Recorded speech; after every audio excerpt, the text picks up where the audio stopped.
On Second Shot, we tackle 2 new headlines every week to find out what kind of wisdom the world is dishing out today. And we want you to be a part of that. When you see a headline you want to take a second shot at, or if you're looking for advice, or just want to tell us what you think of the show, email us at secondshotcast@gmail.com. If you like what you hear, rate us on iTunes. This helps us move up in the ratings so more people will see us. And if you want to hear more, subscribe to the show so that the new episodes will get straight to you every single Friday. We love you. Thanks for listening and enjoy.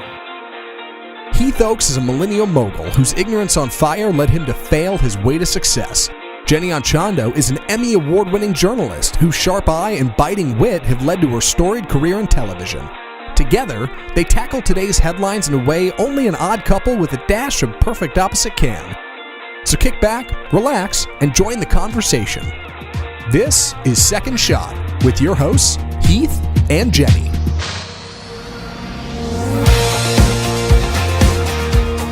I feel like we've got nothing but my wife and I trying to figure out anything on the schedule right now is almost impossible with how packed everything is.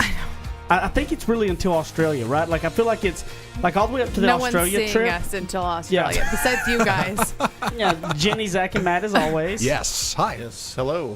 But literally, I think everything's like leading up to the Australia trip, which, is probably March, right? Beginning of March. Like, it's only a week or two away. It's coming up. We both got our trunk clubs coming with our clothes. Trunk clubs. Trunk clubs with our clothes, our stitch fixes. What's the weather like in Australia? Is it? I guess it would be fall there, right? Is that correct? Like, you can go to the beach, but it might not be super warm. Yeah. From what I understand, and I will be going to the beach. In fact, there's a news anchor who I've followed for years, Anna Koyman, I think is how you pronounce her last name. She does workout classes on Bondi Beach, and my goal is to find one of those. Ooh. Yeah. So we're gonna go stalk people. There you go. Well, no, I mean, stalker. When you're on the other side of the world, why not find the people you admire and follow them relentlessly? Yeah. Literally follow them around the world. That's right. Like a Liam Neeson movie or something. It sounds Okay. like. The flight is what's got me all. Oh boy, that's a long. Like 16 hours or something. 18. Oof. What are you doing on a flight like that? I'm so excited. I have 3 blog posts. Three blog posts in my head that I have not put to paper or put to the computer. So I'm just excited to have some quality time with my laptop and my husband and all of our best friends on this airplane. All right, so what are you looking at? 45 minutes to write 3 blog posts? What's next? Yeah, I take a while. Yeah, I'm pretty slow. I appreciate that. Well, Heath, what do you got? Movies? You gonna sleep? What's the... I've not even planned it out yet. I've done nothing but dread it. But I mean, I'll get a couple books, and there'll be some outlines of things that I've been wanting to try to do. I'll probably put together some different meetings and different, really a bunch of different messages want to get out in some different formats since I have nothing else to distract me. So I'll actually get some of that stuff done. Yeah. You'll get to hang out with me, and I'm a delight. Yeah. Well, that is true. You can burn through the whole back catalog of Second Shot if you wanted to. There you go. Yeah. I do have some podcasts that I've been wanting to binge listen to, so I'll be doing that. Yeah, I'll download a couple audio books and some books to read. So I'm excited. Time like whatever that is a gift. Whatever I can do to get through it. Time like that is a gift. What a great... Oh, man. We have 2 different perspectives I wish I looked at playing time like that because I look at playing time as a loss of time. That's time I'm not... Yeah. I mean, you can listen to books and you have listening time. You can do things constructive, but like when you're traveling, you're intending to spend time in a different place. And if you're not spending time in your own place or in that place, it's up in the air. Especially and I guess that's when the you're busy, time. though. That is one of the few times where you can get away with saying, "I can't do anything. I'm on a plane. This is time that I can choose to spend however I want." I mean, a lot of people do work on a plane, but you could get away with just saying, "This is time that is only dedicated to this. I can't do anything else." I also like to eat on a plane. You can do it really mindfully and slowly. And just normally it's like we're rushing and Brighton's running around or we're, trying to get someplace or, that sort of thing. So I'm like, okay, well, I have 18 hours to eat this breakfast. That's right. I'm going to savor every bite. Take me 3 hours to eat this bag of peanuts. Yeah. Yeah. Well, our first headline for the show, Florida teacher fired for giving zeros to students who don't turn in their work. A Florida teacher has been fired for giving her students zeros for missing assignments. Diane Torrado, an eighth grade teacher, recently gave her students 2 weeks to complete an Explorer notebook project, but several students simply didn't hand it in. Since there was zero work done, Diane gave them zeros. She got fired for it. The elementary school has a rule called the no zero policy. The lowest possible grade that teachers can give students is a 50, even if they don't turn anything in. It's a rule that Diane, unsurprisingly, does not agree with. A grade in Miss Torado's class is earned, she said. I'm so upset because we have a nation of kids that are expecting to get paid and live their life just for showing up, and it's not real. Post went viral on Facebook. We found it. Heath, hot takes. I think we all feel the same. I don't understand why the rule of 50 versus 0. Like, I don't, what are they trying to do? Like, what's the, like, I honestly have tried to get into their mindset of why they think that kid should get a 50 at least and not a 0. You know, I've tried to get there to try to understand why, like, what do they see the positive of that is, and I can't get there. I don't know. I don't understand it. I wish I had an opposing view because I like to give that. I like to kind of play devil's advocate or offer a contradictory opinion, but I'm kind of with you on that. I find it peculiar that you would want to give. It just sets us up for a world that is not the world. You know, that's not the way things work. So you don't get half your paycheck if you don't show up to work at all. You get no paycheck. I'm in a similar right? similar boat. I wish I could see the silver lining here. Like, my parents are teachers, and maybe that makes me biased, but like, I listen to them. They're both retired, so I feel okay about talking about this now. But I listen to them for years say they'd give a kid a bad grade for bad work, and then they get a parent-teacher conference, and the principal's like, "Come on, just slide him a B or something." And it's like, what are we? Like, come on. Yeah. Like, fundamentally, this is building block stuff. This is how you build a culture in a society. Like, you cannot let the little things slide here. Like, at any level, you got to be able to stop and say, listen, that didn't go so hot. I don't know. Well, so to me, a second shot on this. Oh, sorry. I was just going to say, I guess the only thing that softens it a little bit is that it's kindergarten. And I mean, I understand that you want to get kids expecting, like, if you don't do work, you're going to get a 0. But I certainly would have a much stronger opinion on this if it were high school and they had this kind of no zeros policy. If it's kindergarten, I don't know. I don't know how I feel about it. I understand saying don't give them any leeway whatsoever. If they don't do the work, they don't get a grade for it. But is there another way to go about that same idea of a 50 and 0 are both failing. It's the same thing. Like the kid's gonna get if you're trying to protect them from their emotions, a 50 and 0 still hurt. You know what I mean? But are you gonna not pass somebody on from kindergarten because they didn't turn in an assignment or something like that? Like, I think so. Yeah. Because I think you need to be like actually having something to go, like turning your work in, like if you just don't turn it in, I think that helps hold the parents accountable to being involved in their kids' life some. You know, I don't know if it's as much as the kids as much as the parents. At a kindergartner, you need to be involved enough to know what's going on with your kid to make sure they turn into something. Mm-hmm. Yeah, it just requires a deeper investigation into what's going on in the home, who is picking the child up, who is involved, what's going on. So it's almost just like it does put, okay, to the teacher, okay, so I see that you're giving them a 0, but what else are we doing to make sure that this is coming full circle and they are getting the opportunity to complete this task if it was indeed important and they needed to do it. But the second shot on this for me would be, like, are we playing the short game or the long game? So short game when it comes to education or learning something would be slide them the B. Like, it's fine. Slide them the B. Let's move them on to the next thing. But are we educating for 12 years or for, a lifetime, or are we educating for this one semester? So, we kind of look at that in our own jobs or careers. It's like, oh, gosh, I'm trying to do this shortcut on this project that I'm doing, or trying to sell this person this product, and I've got a really easy way to sell it to them. Well, there's probably a short-term game and a long-term game with regard to how you're completing your tasks and how you're doing them, whether you're setting yourself up for short-term success or long-term. Yeah, and I think that, my second shot on it is, hey, if there's a lot of parents out there that are literally throwing a fit because of this and getting a teacher fired over it, you know what I'm really happy. You know why? Because guess what? My daughter's going to stand out against the rest. Because she's not getting away with turning in work and not going to know that's a 0. Because in life, you got to put effort in to get out of it. And I look at it from a perspective of my daughter's going to stand out a little bit because she's going to know that. I mean, my there's certain things that are well, but I'm talking in my tense. Yes, everybody knows it's your daughter. He's doing his Heath thing. Yeah. Yes. And I think in school, I was definitely no scholar, and we'll find out on the next segment a little bit about my school a little bit more. But here's the thing: I always turned to work in. Like it might have been horrible, but I turned it in, and it was funny because my brother was the opposite. My brother would literally forget to turn work in and got zeros for not turning in, but he was like the smart one that when he turned it in, it was always like good grades. If he wasn't me, I'd turn it in. If I signed my name on a paper and nothing else on it, but I'd turn something in and get something, I was always like, oh, look, 10 is better than 0. Like my shot of getting there. Yeah. You know, I was going to get something in. Whether or not it was good is a different story, but it got there. It got there, you know. Right. I feel like Jenny was probably like everything was perfect on time and great.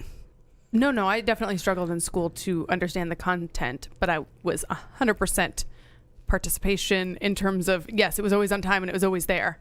Yeah, I didn't always, I didn't always deal with the abstract concepts very well, but yes, I was, and I think that played well for me in the long game. Mm-hmm. You know, to what I'm talking about that there was an expectation of having your homework in your bag and taking it to school, and there were consequences if we didn't. So it wasn't like we had to have all straight A's, but we most certainly had to be going to the school that my parents reminded us that our whole community was paying for.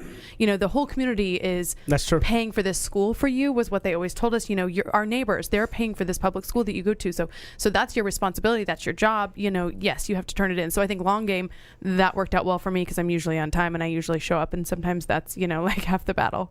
No, and I agree with you. I think that we don't need to undervalue the little things that we teach our children of what it all can add up to being a big overall arching theme of certain things, like just finishing the work, turning it in on time, and doing those things that I would really hate to see if we let go of those values of what could happen from it. So we'll be back in a minute on the second segment of Second Shot.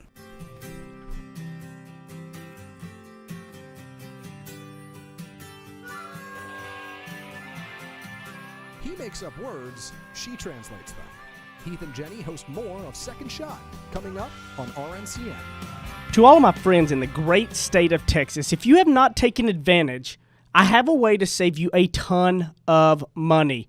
I have saved over about $3,000 in the last year, and I have no hassle. Go to energyogre.com, put in the promo code SECONDSHOT. Now listen, promo code SECONDSHOT, and you're going to get a free month just for signing up and saving a ton of money. So don't be crazy. Stop sitting around talking about, is this the real deal, and go do it right now. energyogre.com, promo code SECONDSHOT, and a free month. Thanks. Go get it now. Run.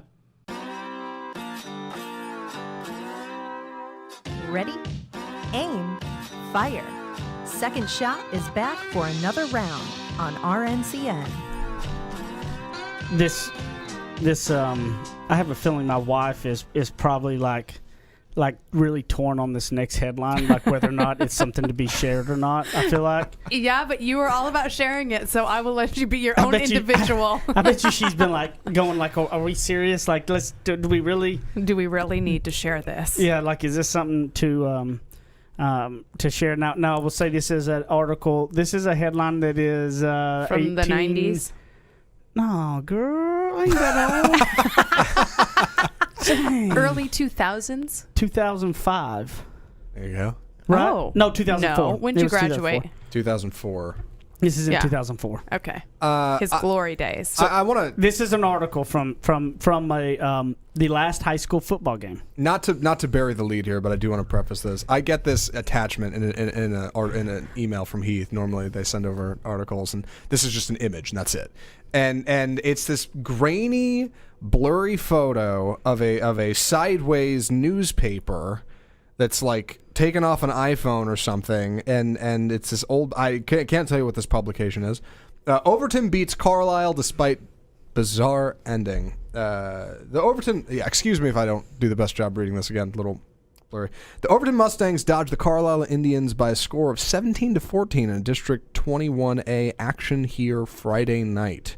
Goes on to recap the game, but to skip to the good stuff at the end. After 2 incomplete passes by Gamble, Sergio Garza lined up for a 51-yard field goal. Wilson bolted through the Carlisle line and apparently ran into the kicker. The referee from behind the play threw the flag, and the Carlisle side erupted in jubilation. After discussion, however, the judge decided the ball had been tipped, and the flag was on Carlisle for blocking below the waist. Heath Oakes then went off the edge after throwing his helmet. He took the penalty flag that was thrown on him and heaved it out of the stadium. He was jested, but then he charged the Overton players. Disorder erupted after the dust had settled. Overton had come out on top. I'm so sorry I didn't read that great. Heath Oakes, everybody. Goes off the edge. Yes. That's funny. For his fighting school spirit. So just for you were in the news for couple clarifications here is that Carlisle and Overton, large rivalry, like we really did not like each other. Okay. I was actually so it was at the end of the game, right? The field goal is really what I was the field goal holder. So I was the one who grabbed the football, put it down, and I get killed by the guy that chops our kicker's legs out from under him. Yep. And they throw the flag on us. And so I was not known for a mild-mannered temper type person. I was known for pretty much a hothead back in those days. And I did not like them. This is our senior year. It's all over deal. So, here's the other thing. I didn't throw the flags. They blamed it all on me.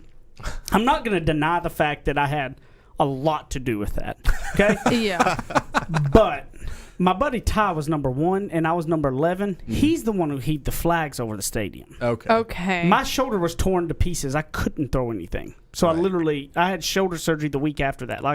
So I couldn't. I wish. So you're saying the reporter was wrong? Yes, they had a retraction. My dad made them do a retraction because it was not. Wow. Oh yeah. Because it was not correct. So the Tyler Daily is fake news. That's what I'm hearing. Yeah. But because I wish I would have thrown the flags because that's the coolest part. No, I was going to say it's a really good bit. Yeah, I was proud of you after reading that. Yeah. I wish that I would have. I wish I could own that, but I can't. Right. Okay. I love that your dad put in a retraction. No. The coolest part of that, he wasn't involved. No, he that didn't wasn't do that. But I was one of 8 other people that. They come down with mace. They maced us. They escorted us off the field. It was a big fight. You got maced? Oh yeah, it was a big fight. But I was one of 8 that was escorted off the field and all that. So it's all me, and all says me when I'm not the only one in it. But it was funny. This is what? Where were you? What town was this? Carlisle. Mm-hmm. West Texas. East Texas. All right, so East Texas high school football. 1A football. They take it serious. Yeah. Why was there even mace on hand at a football game? There were cops there. Because he was there. Local sheriff and his deputy. Hey, look, Barney Miller. Carlisle. Well, the night before we went in because we played in Overton. The night before, we spray painted the middle of their field blue and gold with CHS and we covered their horse on the front with all CHS blue and gold. And I don't know if I've ever told anybody, so I'm coming out right now that I was actually the one who did that. You're a vandal. Yeah. Let's rope this thing in.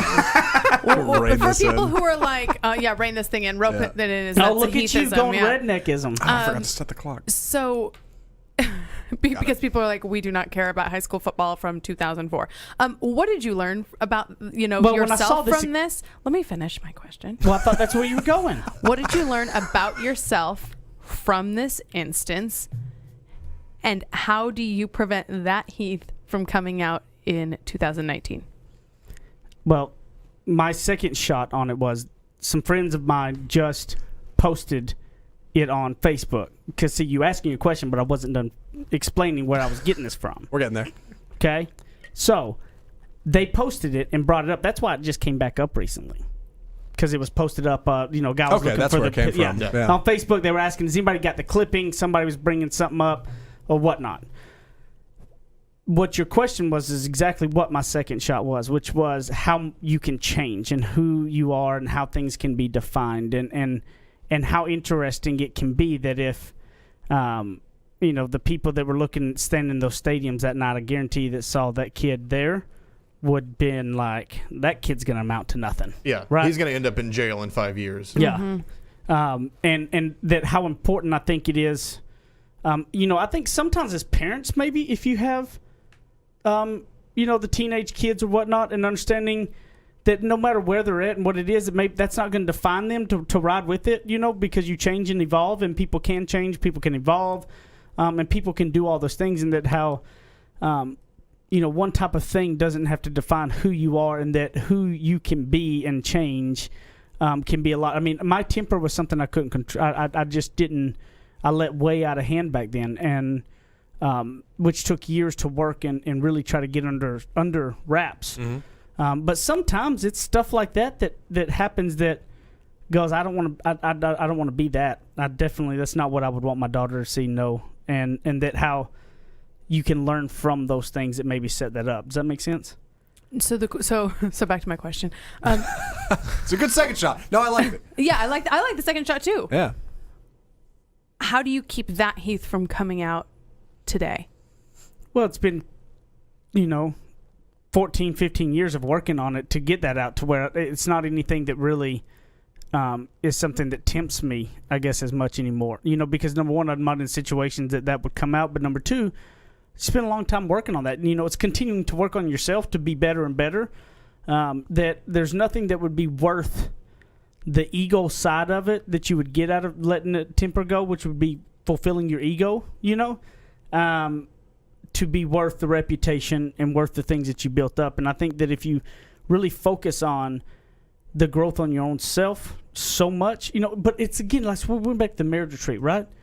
It's like if you stop learning and growing on anything, then you're going to be you're going to go backwards, right? If you're not learning, growing, and moving forward, you're going backwards. Well, then you're going to be the dad that gets kicked out of the football game.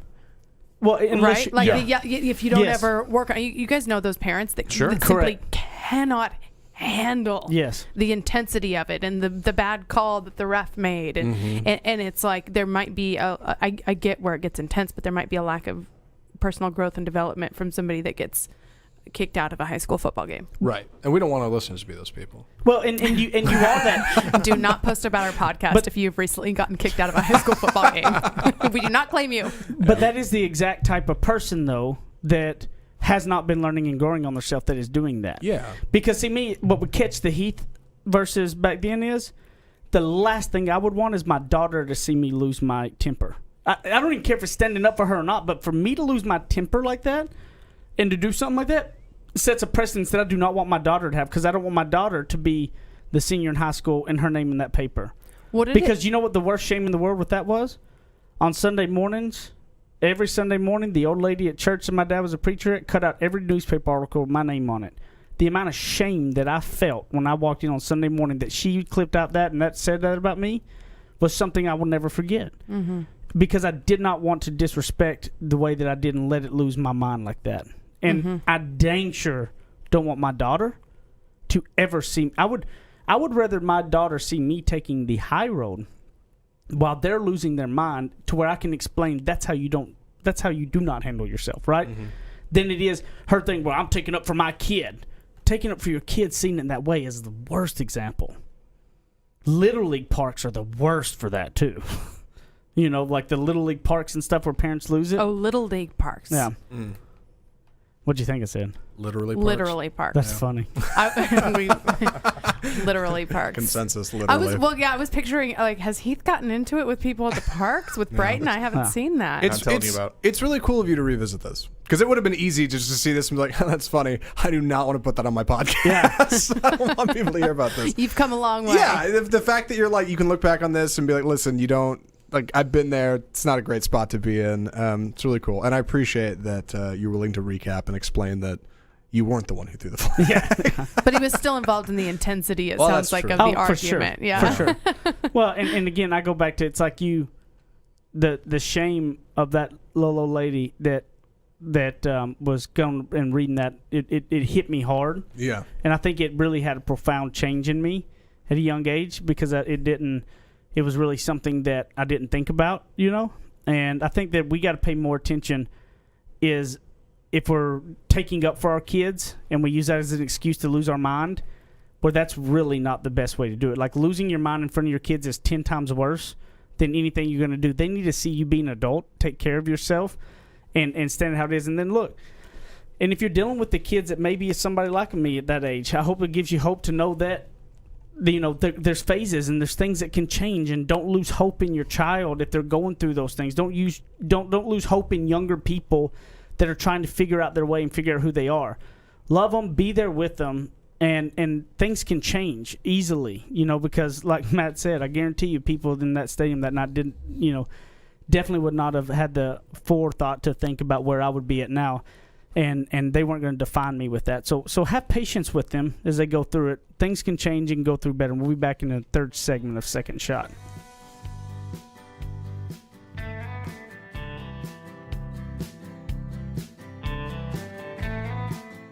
Now that's what I call ignorance on fire. More of Heath and Jenny still to come. You guys have been listening to Second Shot and hearing us talk about it. You need to go pick up my book, Ignorance on Fire, A Journey of Failing Your Way to Success. You can get it on Amazon in a paper book. You can also hear this beautiful voice of mine in audiobook style on Audible or anywhere you're going to get your audiobooks. Guys, this book took a lot of time to put into it, and I believe it can really be some life-changing stuff to help you on your path to success. And hopefully you're going to fail your way to success just like I did. Ignorance on Fire, A Journey of Failing Your Way to Success. Amazon.com, Audible.com, audiobooks, paper books, everything. Get it, share it with your people, and I appreciate it. Thank you, guys. Go pick it up today. Kick off your boots or suit up.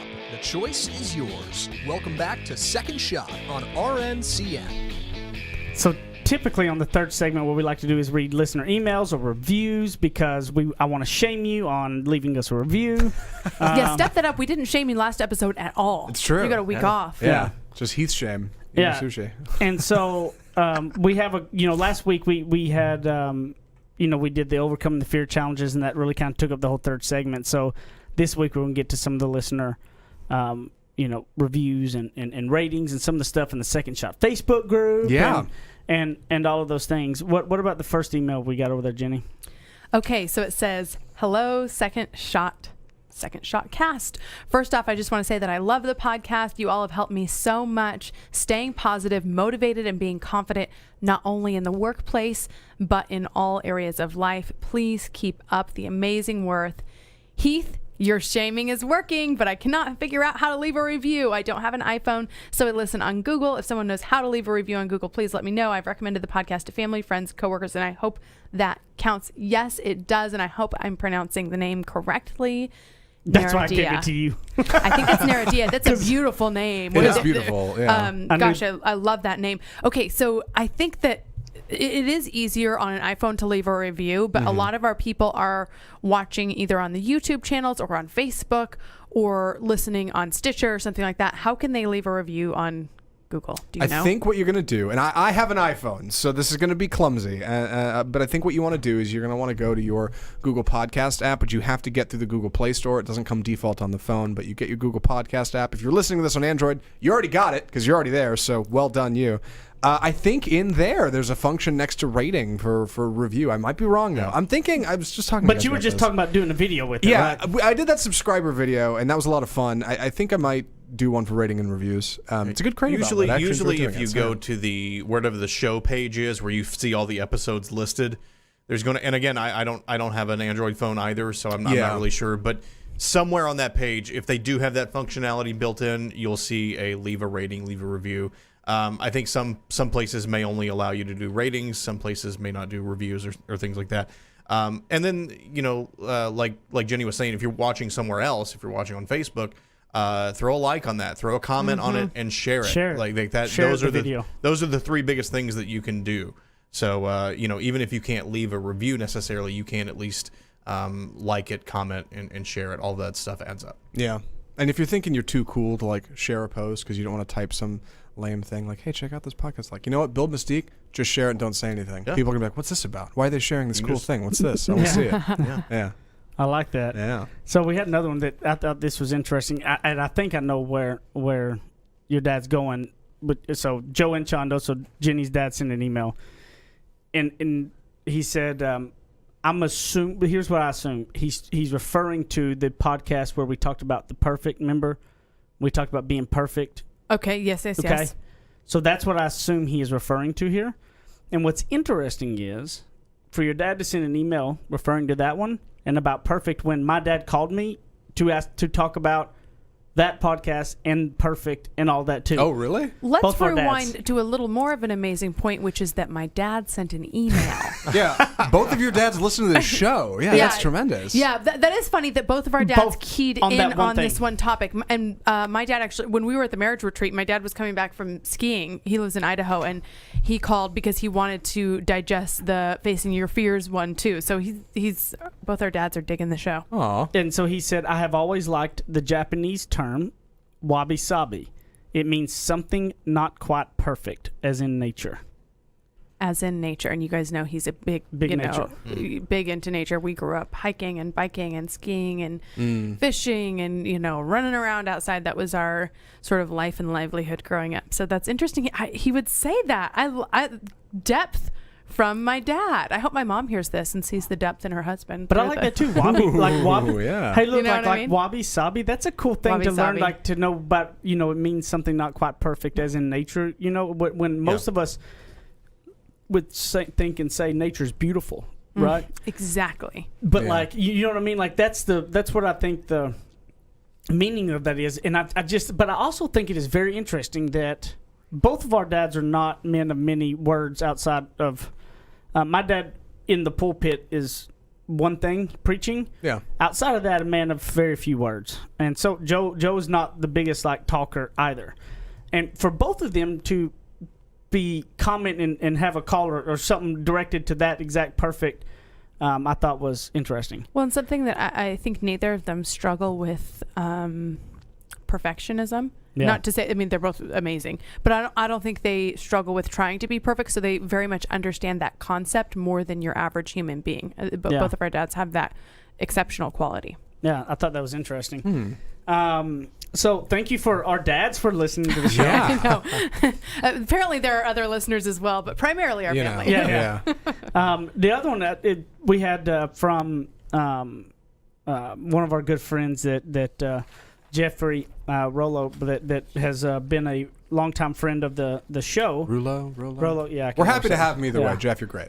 But this is interesting. So he sent a story headline, and he said, "Second shot team. I've been second shooting this topic since I heard it about it on the radio. Unfortunately for Zach, it's tied to professional basketball.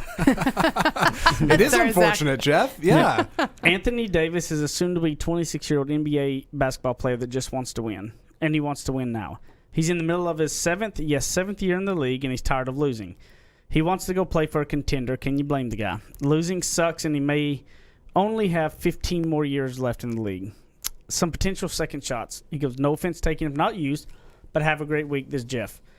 Number one, I get it. Everyone wants to be a winner. And winning now is better than winning later, especially when your career only lasts 15 to 22 years. And number two is he gave up $50K in fines now to help him earn himself the opportunity to make the Supermax contract or about $230 million on a contender. That's a pretty solid investment if he gets what he wants. But he also, on that first one, says, but demanding a trade could contend after 6 years in the league is disappointing. The hard work and dedication required to win should be where the enjoyment and feeling of accomplishment comes from. Just ask Dirk, referring to Dirk Nowitzki in Dallas, who stayed the entire time with him, etc. That's right. Sure. For anybody else out there who's like me and got lost somewhere in there, Anthony Davis is a basketball player. Yep. He's supposed to be. He's about to get the biggest NBA contract ever, right? Like huge. Or he plays for the New Orleans Pelicans, okay, and he was drafted by them, and so he's coming into the last year of his deal with them, right? And he is one of the biggest stars in the league. He's made it very clear he is not going to re-sign with them when his deal's up, etc. So he said, might as well trade me. Because he's like, look, this is my last year. I'm not sticking around. I'm not going to sign anything you give me. I'm going somewhere. And so if you trade me now, you can get at least something for me. But I want to be traded. I want out of here. I want to go somewhere that can win because the Pelicans have zero around him. He is the entire franchise and team in the whole 9 yards. And he's like, look, I'm not signing here again. That's a bummer. And so he will be getting a max contract on his next deal. Okay. And so that's what he's saying. He was asking to be traded to a contender, and where's this fine coming? What do you mean traded to a contender? Yeah. To somebody that actually got a shot to win. Right, like Okay, I think the gotcha. Lakers was the thing in there. something Yeah, like he that. wants to be on a team that's going to win. And the fine because his his agent come out publicly to demand the trade, and you can't do that, so they get fined. So that way, because he basically wanted to let other teams know, hey, look, I'm interested in coming. I'm available. Yeah. And he ate the fine because he makes way more than that. So he was like, I don't care. I want to win, and this is the deal. So and you're right, Heath. Like Dirk is a perfect counterpoint to this scenario where you take a guy who came over here, was brought in by the Mavs. They were not contenders. They were not going to be contenders for a long time, and he has stayed with them his entire career and got them a championship, and has still stuck with them afterwards when they've kind of declined a little bit post that. I think it takes a very special person to do that, and whatever his motivations are certainly, I think, unique in the league. Well, I think most people would want to be traded to a better team if they could get it. Yeah, but Matt, you gotta understand this too. The Mavs stuck with Dirk through his decline too. Yeah. So Dirk may have known and felt that from the Mavs, right? That it was a two-way street here, type thing. Yeah. Here's what we don't know, and I mean, Jeff, is that he obviously does not feel like they're going to do anything, and they're doing anything to put a team around him, right? Like they must not be showing that double-sided loyalty in a strong way to where they have shown that we want to win versus them just make money, right? Like Dirk obviously felt the love on both sides to where he wanted to be loyal because they were loyal back to him. I don't know if that's the truth. I'm just saying these are ways that I would think about it and go, the Pelicans have never won anything hardly at all. Nobody really even knows who they are. And they've not done anything to put players around him to try and be a successful team. So he's like, I want out. And honestly, look, in my opinion, he's like, look, I'm not going to resign, so why not trade me and get something? Because if my contract's up, you get nothing for me.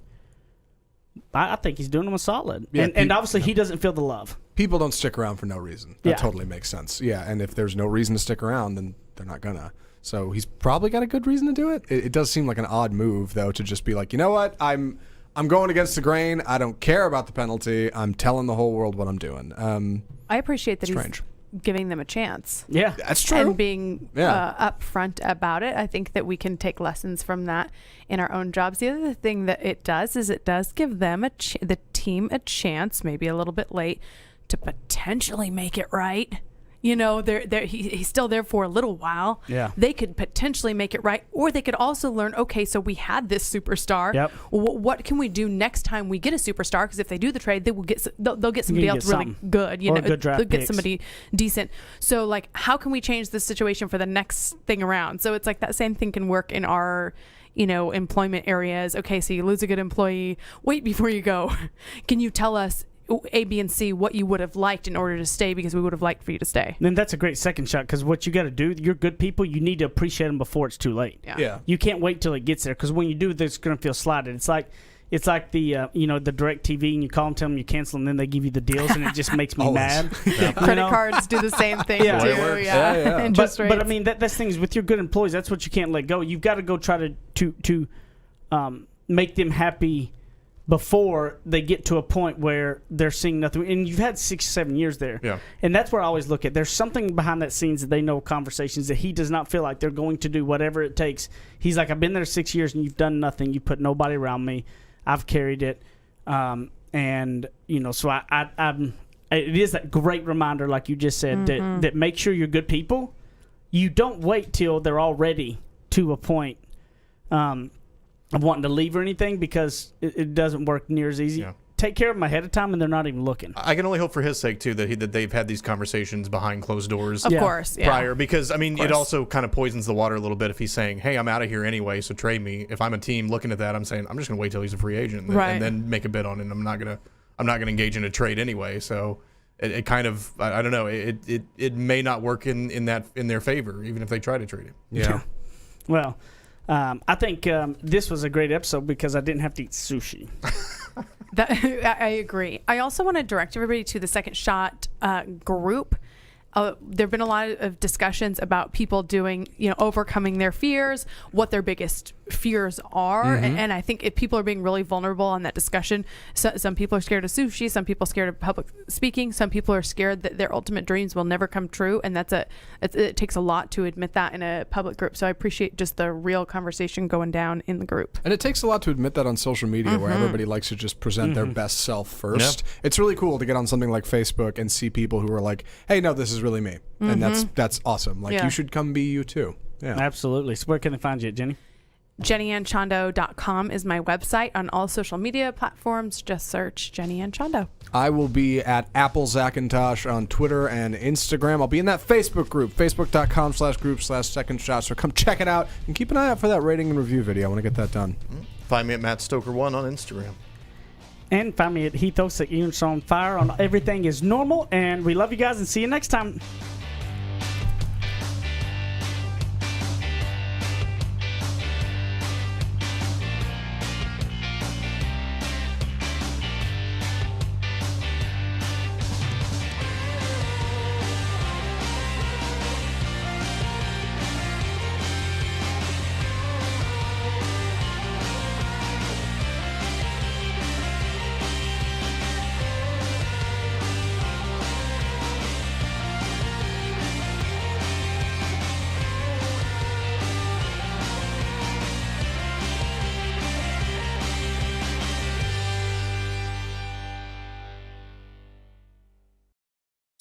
You're listening to RNCN, the digital destination for premium talk radio.